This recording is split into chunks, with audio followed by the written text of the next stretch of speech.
మనం బారికి వెళ్ళి తాగటం, ఏ రాసుకెళ్ళగడం ఎదవ కూత కుయ్యడం, మనం ఊరుకోలేక 4 పీకడం అనే రావటం, ఇవన్నీ అవసరం ఏంట్రా? హ్యాపీగా ఇంట్లో కూర్చొని జిన్ తాగడం బెటర్ రా అబ్బాయి. ఇదిగో పట్టుకో. అన్నయ్య బాబాయ్ ఇంట్లో లేరు కాబట్టి బెటరే. వాళ్ళు ఎవరన్నా వస్తే కొంప మునిగిద్ది. అన్నయ్య బాబే ఊళ్ళో లేరు కదా. ఒకవేళ వచ్చారే అనుకో, ఒకవేళ వచ్చిన వాళ్ళని బోల్తా కొట్టించడం చాలా ఈజీ. ఉండి చెప్తా.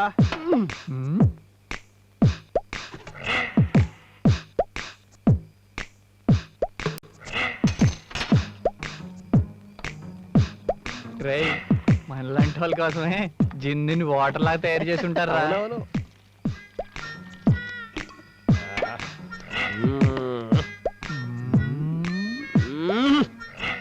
ఆహా, భలే ఉంది టేస్ట్.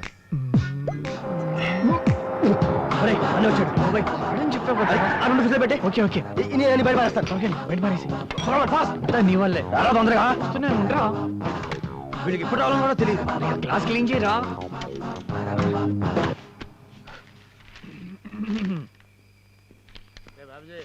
పళ్ళపొట్టు జాగ్రత్త, పళ్ళు తెచ్చినట్టు నీ పళ్ళు రాలిపోతాయి. బాబాయ్ చూడు, వాళ్ళు ఎంత బుద్ధిమంతులా చదువుకుంటున్నారు. ఏం పుస్తకాలు అవి? ఏంటా మాట బాబాయ్?